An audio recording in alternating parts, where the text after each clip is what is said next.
2022 പുറത്തിറങ്ങിയ horror സീരീസായ വെനസ്ഡേയുടെ 2ാം season August 6 നെറ്റ്ഫ്ലിക്സിൽ റിലീസിനൊരുങ്ങുകയാണ്. Wednesday സീരീസിൻ്റെ ആദ്യ സീസണിനെക്കുറിച്ചും വരാനിരിക്കുന്ന 2ാം സീസണിനെക്കുറിച്ചുമാണ് ഈ വീഡിയോ. അപ്പോൾ നമുക്ക് വീഡിയോയിലേക്ക് കടക്കാം.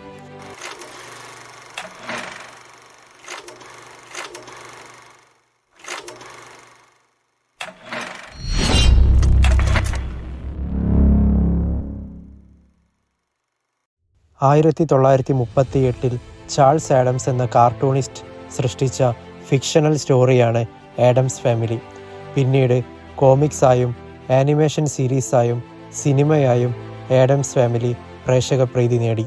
ആഡംസ് ഫാമിലിയിലെ ഗോമസ് ആഡംസിൻ്റെയും മോർട്ടീഷ്യ ആഡംസിൻ്റെയും മകളായ വെനസ്ഡേ ആഡംസിൻ്റെ കഥയാണ് ഈ സീരീസിലൂടെ നെറ്റ്ഫ്ലിക്സ് അവതരിപ്പിച്ചത്. വെനസ്ഡേ ആഡം എന്ന കേന്ദ്ര കഥാപാത്രത്തെ അവതരിപ്പിച്ചത് ജെന്ന ഓർട്ടഗയാണ്. വെനസ്ഡേയുടെ റൂംമേറ്റായ ഈനിഡ് സിംഗ്ലർ എന്ന കഥാപാത്രത്തെ എമ്മ മയേഴ്സും നെവർമോർ അക്കാദമി ഇൻസ്റ്റിറ്റ്യൂഷൻ്റെ പ്രിൻസിപ്പളായ ലറിസ വീംസ് എന്ന കഥാപാത്രത്തെ ഗെയിം ഓഫ് ത്രോൺസ് സീരീസിലൂടെ പ്രശസ്തയായ ഗ്വെൻഡോലൈൻ ക്രിസ്റ്റിയുമാണ് അവതരിപ്പിച്ചത്. ഇനി കഥയിലേക്ക് വരാം. ഒരു സാധാരണ സ്കൂളിൽ പഠിച്ചുകൊണ്ടിരിക്കുന്ന വെനസ്ഡേക്ക് സ്കൂളിൽ വെച്ചുണ്ടായ ഒരു വിഷനിൽ തൻ്റെ സഹോദരനായ ഹക്സ്ലിയെ ഒരു കൂട്ടം വിദ്യാർത്ഥികൾ ക്രൂരമായ റാഗിങ്ങിന് ഇരയാക്കിയതറിയുന്നു. സ്വിമ്മിംഗ് പൂളിൽ കളിക്കുന്നതിനിടയിൽ ആ വിദ്യാർത്ഥികളുടെ നേരെ വെനസ്ഡേ പിരാന മീനുകളെ തുറന്നുവിടുന്നു. അതോടെ വെനസ്ഡേയെ സ്കൂളിൽ നിന്നും ഡിസ്മിസ് ചെയ്യുന്നു. അങ്ങനെ അവളുടെ ഫാമിലി അവളെ നെവർമോർ ഇൻസ്റ്റിറ്റ്യൂഷനിലേക്ക് അയക്കുന്നു. വിസാർഡ്സ്, വെയർവോൾഫ് തുടങ്ങി സമൂഹത്തിൽ നിന്നും ഭ്രഷ്ട് കൽപ്പിച്ച വിഭാഗത്തിലുള്ള വിദ്യാർത്ഥികളെയാണ് ഈ സ്കൂളിൽ പഠിപ്പിക്കുന്നത്. അവിടെ വെച്ച് വെനസ്ഡേക്ക് ഈനിഡ് എന്ന വെയർവോൾഫ് റൂംമേറ്റിനെ ലഭിക്കുന്നു. തൻ്റെ ക്യാരക്ടറിൻ്റെ എക്സാക്റ്റ് ഓപ്പോസിറ്റ് നേച്ചറായ ഈനിഡിൻ്റെ ഒപ്പം കഴിയാൻ വെനസ്ഡേ ആദ്യം വിസമ്മതിച്ചെങ്കിലും പിന്നീട് സയൻസ് ടീച്ചറായ മെർലിൻ തോൺഹിലിൻ്റെ നിർബന്ധത്തിന് വഴങ്ങുന്നു. തിരിച്ചു പോകുന്നതിന് മുമ്പ് മോർട്ടീഷ്യ മകൾക്കൊരു നെക്ലസ് സമ്മാനിക്കുന്നു. തിങ് എന്ന കൈപ്പത്തിയെ തന്നെ നിരീക്ഷിക്കാൻ തൻ്റെ കുടുംബം അയച്ചിട്ടുണ്ടെന്ന് വെനസ്ഡേ കണ്ടെത്തുന്നു. നെവർമോറിനടുത്തുള്ള പട്ടണമായ ജെറീക്കോയിലെ ജനങ്ങൾക്ക് നെവർമോറിലെ ആളുകളെ ഇഷ്ടമല്ലെങ്കിലും അവരെ സാമ്പത്തികമായി സഹായിക്കുന്ന ഇൻസ്റ്റിറ്റ്യൂഷൻ ആയതിനാൽ അവർ തങ്ങളുടെ അതിർത്തി ഉള്ളിലൊതുക്കിയാണ് ജീവിക്കുന്നത്. അങ്ങനെയിരിക്കെ അവിടെ വന്ന ഒരു ടൂറിസ്റ്റിനെ കാട്ടിൽ കൊല്ലപ്പെട്ട നിലയിൽ കണ്ടെത്തുന്നു. ഷെരീഫ് ഈ കൊലപാതകത്തിന് പിന്നിൽ നെവർമോർ ഇൻസ്റ്റിറ്റ്യൂഷനെ സംശയിക്കുന്നു. സ്കൂളിലൂടെ നടക്കുന്നതിനിടയിൽ ഒരു ഗോർഗയിൽ പ്രതിമ വെനസ്ഡേയുടെ മുകളിലേക്ക് വീഴുന്നു. എന്നാൽ കൃത്യസമയത്ത് സേവിയർ വെനസ്ഡേയെ രക്ഷപ്പെടുത്തുന്നു. ഡോക്ടർ കിൻബറ്റിൻ്റെ തെറാപ്പിക് സെക്ഷനിലിടെ മുങ്ങിയ വെനസ്ഡേ ഒരു കോഫി ഷോപ്പിൽ എത്തുകയും അവിടെ വെച്ച് ടൈലർ എന്ന യുവാവിനെ പരിചയപ്പെടുന്നു. ഷെരീഫിൻ്റെ മകനാണ് ടൈലർ. കാർണിവലിനിടയിൽ ടൈലർ വെനസ്ഡേയുടെ അച്ഛൻ്റെ ക്രിമിനൽ റെക്കോർഡ്സ് വെനസ്ഡേക്ക് കൊടുക്കുകയും അവിടെ വെച്ച് വെനസ്ഡേക്ക് ഒരു വിഷൻ സംഭവിക്കുന്നു. ആ വിഷൻ്റെ ഭാഗമായി വെനസ്ഡേ റോവിനെ പിന്തുടർന്ന് കാട്ടിലെത്തുകയും റോവൻ അവിടെ വെച്ച് വെനസ്ഡേയെ ആക്രമിക്കുകയും ചെയ്യുന്നു. ഈ പുസ്തകത്തിലെ പ്രവചന പ്രകാരം നീ ഈ സ്കൂളിനെ നശിപ്പിക്കുമെന്ന് വെനസ്ഡേയോട് റോവൻ പറയുന്നു. ഗോർഗോയിൽ പ്രതിമ തൻ്റെ മേൽ വീഴ്ത്താൻ ശ്രമിച്ചത് റോവനാണെന്ന് വെനസ്ഡേ തിരിച്ചറിയുന്നു. പെട്ടെന്നൊരു ഭീകരജീവി അവിടെ എത്തി റോവനെ കൊല്ലുകയും വെനസ്ഡേയെ അവിടെ ഉപേക്ഷിച്ച് കടന്നു കളയുകയും ചെയ്യുന്നു. എന്നാൽ പിറ്റേന്ന് സ്കൂളിൽ വെച്ച് റോവനെ വെനസ്ഡേ ജീവനോടെ കാണുന്നു. തന്നെ സ്കൂളിൽ നിന്നും പുറത്താക്കിയ വിവരം റോവൻ വെനസ്ഡേയെ അറിയിക്കുന്നു. ഇതിൻ്റെ സത്യാവസ്ഥയെ അറിയാൻ വെനസ്ഡേ ടൈലറിനൊപ്പം അപകടം നടന്ന കാട്ടിലേക്ക് വീണ്ടും പോകുന്നു. അവിടെ വെച്ച് റോവൻ്റെ കണ്ണട കണ്ടെത്തുകയും അവിടെ വെച്ചുണ്ടായ വിഷനിൽ റോവൻ കാണിച്ച പേജിലെ ബുക്കിന് നൈറ്റ് ഷെയ്ഡ് എന്ന രഹസ്യ ഗ്രൂപ്പുമായി ബന്ധമുണ്ടെന്ന് വെനസ്ഡേ മനസ്സിലാക്കുന്നു. തൻ്റെ അന്വേഷണത്തിനൊടുവിൽ വെനസ്ഡേ ഒരു രഹസ്യവാതിലിലൂടെ നൈറ്റ് ഷെയ്ഡ്സിൻ്റെ രഹസ്യ ലൈബ്രറിയിൽ എത്തുന്നു. അവിടെ വെച്ച് നൈറ്റ് ഷെയ്ഡ്സ് അവളെ ബന്ദിയാക്കുന്നു. ബിയോൺകയും സേവിയറും ഉൾപ്പെടെയുള്ള തൻ്റെ സഹപാഠികൾ ഈ ഗ്രൂപ്പിൻ്റെ ഭാഗമാണെന്ന് വെനസ്ഡേ മനസ്സിലാക്കുന്നു. നൈറ്റ് ഷെയ്ഡ് ഗ്രൂപ്പിലേക്കുള്ള സേവിയറിൻ്റെ ഓഫർ വെനസ്ഡേ നിരസിക്കുന്നു. പിറ്റേന്ന് ജെറീക്കോ നഗരത്തിലെ പ്രതിമയുടെ ഉദ്ഘാടന പരിപാടിയിൽ വെച്ച് സേവിയറിനോട് ഈ ബുക്കിനെക്കുറിച്ച് അന്വേഷിക്കുന്നു.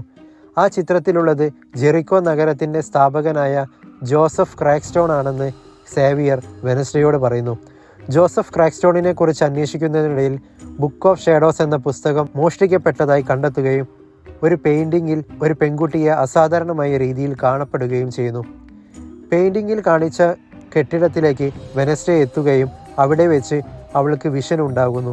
ആ വിഷനിൽ തൻ്റെ ആൻസിസ്റ്ററായ ഗൂഡി ആഡംസ് ഉൾപ്പെടെയുള്ള ഭ്രഷ്ട് കൽപ്പിച്ച മനുഷ്യരെ ജോസഫ് ക്രാങ്ക്സ്റ്റോണിൻ്റെ നേതൃത്വത്തിൽ ഒരു കൂട്ടം ആളുകൾ തീയിട്ട് കൊല്ലാൻ ശ്രമിക്കുന്നത് കാണുന്നു.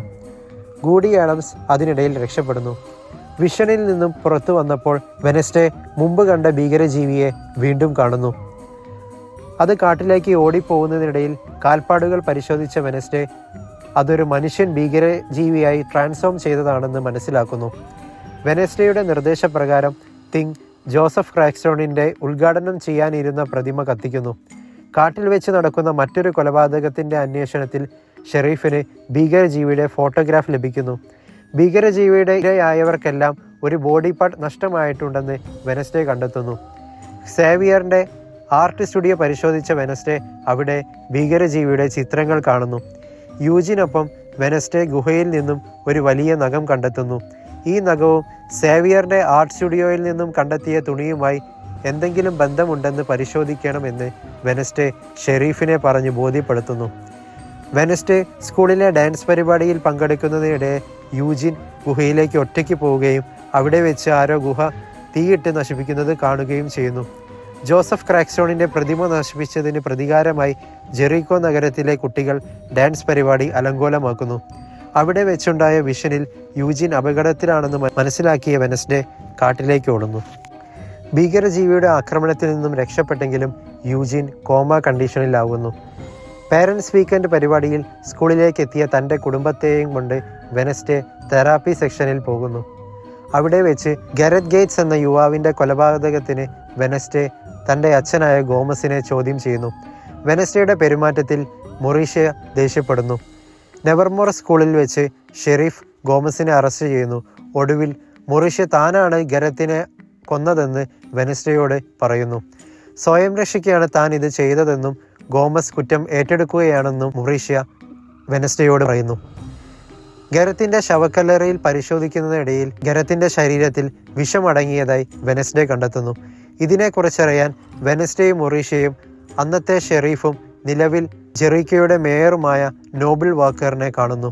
അന്നത്തെ മേയറായ ഗരത്തിൻ്റെ അച്ഛൻ വരത്തന്മാരെ കൊല്ലാൻ ഗരത്തിൻ്റെ കയ്യിൽ വിഷമേൽപ്പിക്കുകയും ഗോമസായുള്ള ഫൈറ്റിനിടയിൽ വിഷക്കുപ്പി പൊട്ടി വിഷം ഗരത്തിൻ്റെ ശരീരത്തിൽ കയറി മൊറീഷ്യ കുത്തുന്നതിന് മുമ്പേ ഗരത്ത് മരിച്ചിരുന്നുവെന്ന് നോബിൾ അവരോട് പറയുന്നു. ഇത് പുറത്തു വരാതിരിക്കാൻ ഗരത്തിൻ്റെ അച്ഛൻ തനിക്ക് മേയർ പദവി വാഗ്ദാനം നൽകിയിരുന്നു. ഗോമസിനെ പുറത്തു വിട്ടില്ലെങ്കിൽ താൻ ഈ കാര്യങ്ങളെല്ലാം പുറത്തു പറയുമെന്ന് മൊറീഷ്യ മേയറിനെ ഭീഷണിപ്പെടുത്തുന്നു. ഒടുവിൽ മേയർ ഗോമസിനെ വിട്ടയക്കുന്നു. ഗോമസിൻ്റെ നിരപരാധിത്വം തെളിയിച്ച വെനസ്ഡേക്ക് മൊറീഷ്യ തൻ്റെ ഇയർ ബുക്ക് സമ്മാനിക്കുന്നു. അതിലൂടെ വെനസ്ഡേ പ്രിൻസിപ്പളിൻ്റെ ഷേപ്പ് ഷിഫ്റ്റിംഗ് കാപ്പബിലിറ്റിയെക്കുറിച്ച് മനസ്സിലാക്കുകയും റോവൻ്റെ മരണത്തെ കവർ ചെയ്തതാണെന്നും മനസ്സിലാക്കുന്നു. ഈ സ്കൂളിൻ്റെ ഭാവിക്ക് വേണ്ടിയാണ് താൻ ഇത് ചെയ്തതെന്ന് പ്രിൻസിപ്പൾ വെനസ്ഡേയോട് പറയുന്നു. അതിനിടയിൽ സ്കൂൾ മുറ്റത്ത് ഒരു സന്ദേശം തീയിലെഴുതിയത് അവരുടെ ശ്രദ്ധയിൽപ്പെടുന്നു.